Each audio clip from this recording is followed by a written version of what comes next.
All right, so here's your packet lesson, everybody. We are on page 5. If you haven't looked at the pre-lesson, you got to get in the habit of investing that time, watch that pre-lesson, and this stuff will make so much more sense. So square root of 25, without going into great detail like I did in the pre-lesson, is just 5.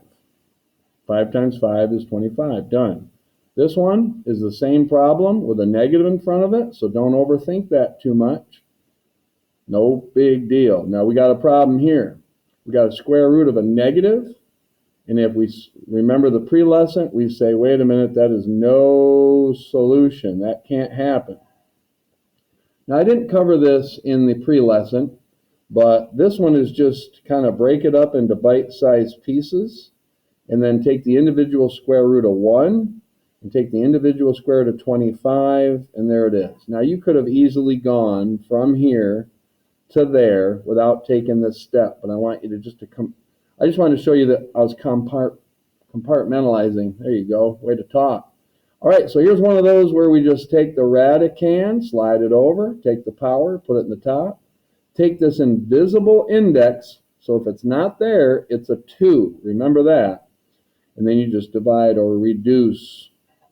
Now we have a situation here we have to ask ourselves, does this 4, in fact, let's do this one first, okay? In the pre-lesson, I mentioned that Pemdas is always lurking. In other words, we've got to take care of the parentheses and the exponents first, and look at what this does. It's negative 5 squared, so it's really the square root of positive 25, because a negative times a negative is positive. What's the square root of 25? 5. Now let's look at this one. Does this 4 actually take that negative and make it a negative times a negative times a negative times a negative? No, it doesn't, because there's no parentheses around the negative. See, this does not equal the square root of negative a to the 4th. You see, this one would actually be a to the 4th, because a negative times a negative times a negative times a negative would give us a positive. And then we would be able to go, aha, that's the one where we go like this, like this, like this, and we get a squared. Problem is, this is equal to the square root. Watch this very carefully. I'm going to insert parentheses. In other words, this is 100% similar to this one. You're definitely going to have the square root of a negative, because this will always be a positive regardless of what the letter A is. So this is no solution.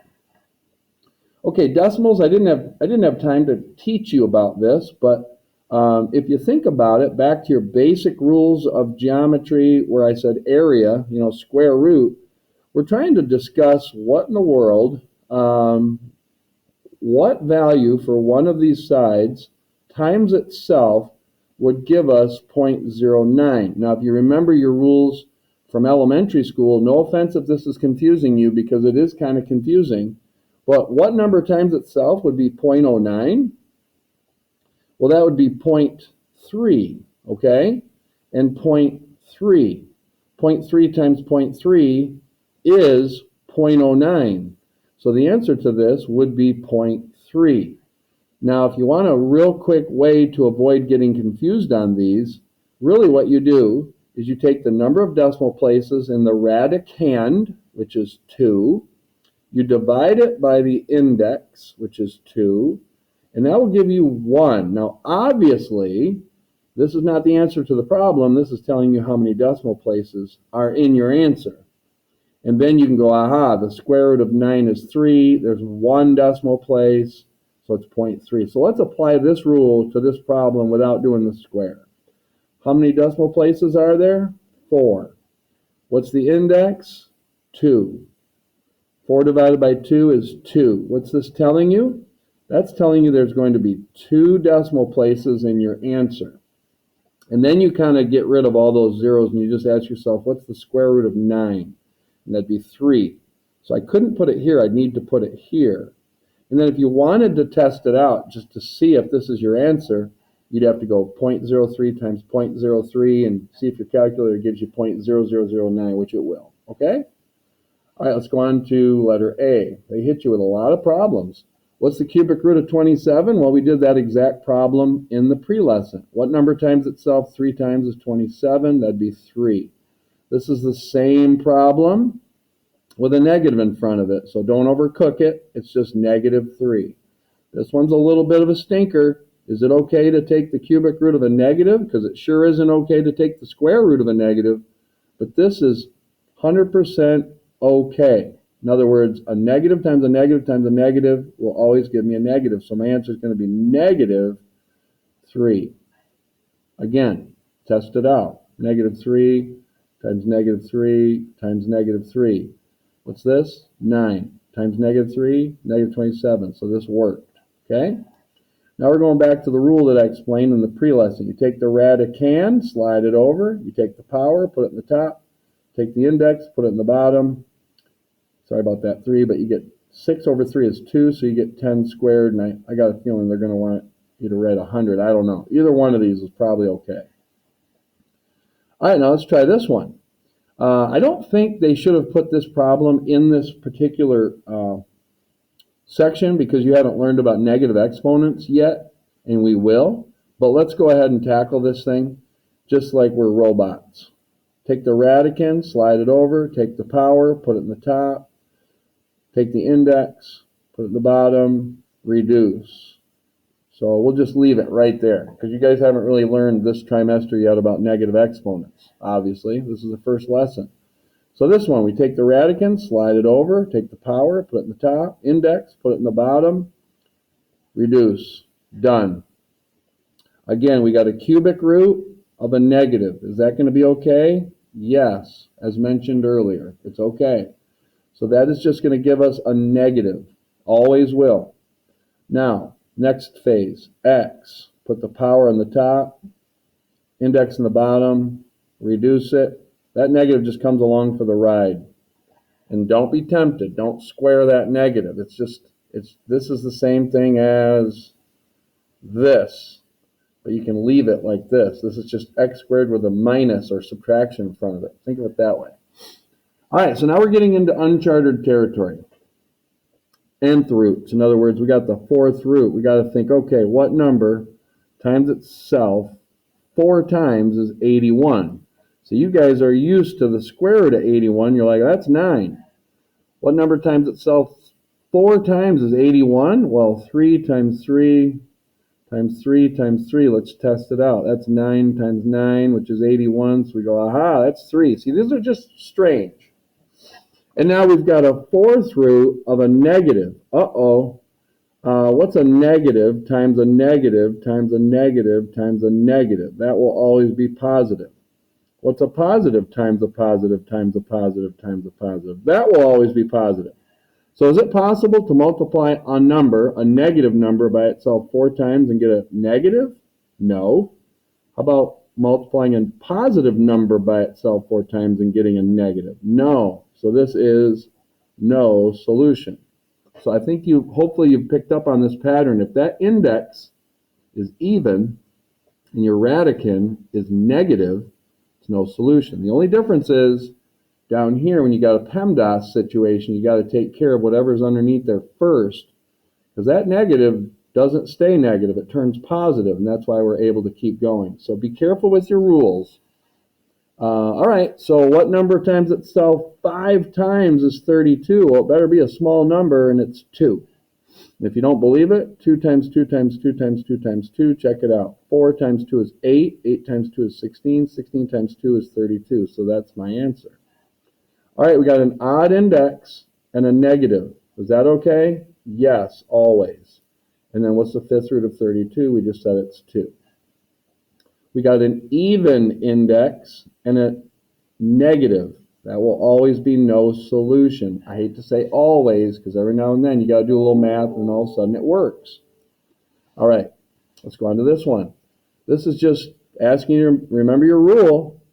Take the radicand, slide it over, take the power, put it in the top, take the index, put it in the bottom, reduce. So that's a to the first, which is just the same thing as a. Last one. Is it okay to take the odd, see if we have an odd index and a negative, is that even okay? Yes. And what's the possible answer for that? Only -1. If you don't believe it, let me show you what I'm talking about. This is going to take a while. There we go. 1, 2, 3, 4, 5, 6, 7 of them. What's this? +1. What's this? +1. What's this? +1. So it's 1 times 1 times 1 times -1. What do you think that is? -1. So does it work? Yeah, my answer is -1. So you are now to give all of, oh boy, here we go. Let me pause this a second. All right, I just completely forgot about these 4 problems on the back, and I did nothing in the pre-lesson to even scratch the surface, but here we go. These are different. This says find the real roots. Let's talk English. What's that S mean? That means it's plural. In other words, could be more than one. All right. I'm going to have you guys write this down. Bada, whoops, that should be a D. Bada boom. Bada bing. Do the right thing. I made up that little poem for this little moment, okay? So if I said, hey, hurry up, solve this problem, I bet you a lot of people would say X is 5. You're not wrong, but you're only half right, okay? In other words, watch this. Bada boom, bada bing, do the right thing. And so we get X is plus or minus 5. You see, if you plug it back in, 5 times 5 is 25, but -5 times -5 is 25. See, these are different. These are a little different. Now notice the x squared was isolated, so that's what we're going to do on this one. We're going to divide by 5, divide by 5. We get x squared is 5. Again, here's my poem. Bada boom, bada bing, do the right thing. What's the difference? Well, this can't be broken down, so it's just the square root of 5. This one, again, we want to get this alone before we do the bada boom, bada bing, do the right thing. So we're going to subtract 25, subtract 25. We get x squared equals -25. Uh-oh, we got a situation. Bada boom, bada bing, do the right thing. But we can't take the square root of a negative, so that's no solution. Last one. Again, we're going to try to get this alone before we bada boom, bada bing. Here comes the algebra. So we're going to subtract 9, subtract 9. -25x squared equals -9. Divide by -25, divide by -25. These cancel, so you get x squared equals, now remember, what's a negative divided by a negative? Positive. So we get 9/25. And now we can do it. Bada boom, bada bing, do the right thing. So we get plus or minus, this just reduces to a fraction, 3/5. Because the square root of 9 is 3, square root of 25 is 5. Ding, ding, ding, ding, ding, ding, ding. All right. Now I can say your homework is 1 through 13 on page 7. We'll grade this tomorrow. Good luck, guys.